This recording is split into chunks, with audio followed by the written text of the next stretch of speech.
Lake Chowmuhani বাজারে অবৈধ উচ্ছেদ ইস্যুতে বিরোধীদের রাজনীতি না করার আহ্বান জানালেন মুখ্যমন্ত্রী মানিক সাহা। বাম জমানাতেও এই ধরনের উচ্ছেদ হয়েছে বলে জানিয়েছেন তিনি।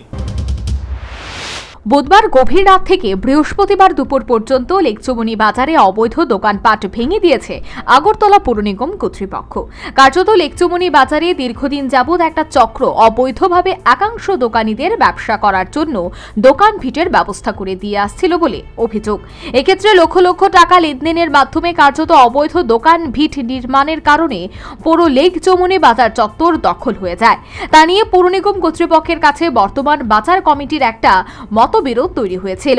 এই মতবিরোধের মাঝে এই সমস্ত অবৈধ দোকানপাট ভেঙে উচ্ছেদ করা হবে বলে আগেই জানিয়ে দিয়েছিল আগরতলা পৌর নিগম। জানানোর কিছুদিন অপেক্ষার পর অবশেষে বুধবার গভীর রাত থেকে বৃহস্পতিবার দুপুর পর্যন্ত পৌর নিগম লেকচৌমুহনী বাজারে এই সমস্ত অবৈধ দোকান ভেঙে গুড়িয়ে দেয়। স্বভাবতই এতে ক্ষতিগ্রস্ত দোকানীদের মধ্যে একটা ক্ষোভের সঞ্চার হয়। তবে লেকচৌমুহনী বাজারের একাংশ ব্যবসায়ী কিন্তু পৌর নিগমের এই উচ্ছেদ অভিযানকে নীরবে সমর্থন জানিয়েছে। তবে যে সমস্ত দোকানের এই উচ্ছেদের ফলে ক্ষতি হয়েছে তাদের ব্যাপারে আশানুরূপ প্রতিশ্রুতি দিয়েছেন মেয়র দীপক মজুমদার। এর মধ্যে বামেরা লেকচৌমুহনী বাজারে এই উচ্ছেদের ঘটনায় বিক্ষোভ প্রতিবাদে নেমে পড়েছে।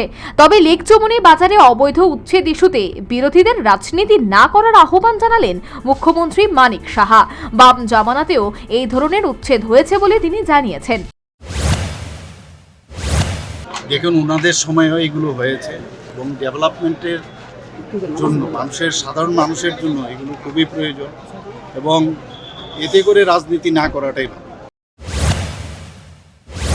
সর্বোপরি লেকচৌমুহনী বাজারে পৌর নিগমের উচ্ছেদ অভিযানের ঘটনায় বামেরা প্রতিবাদ বিক্ষোভে নেমেছে।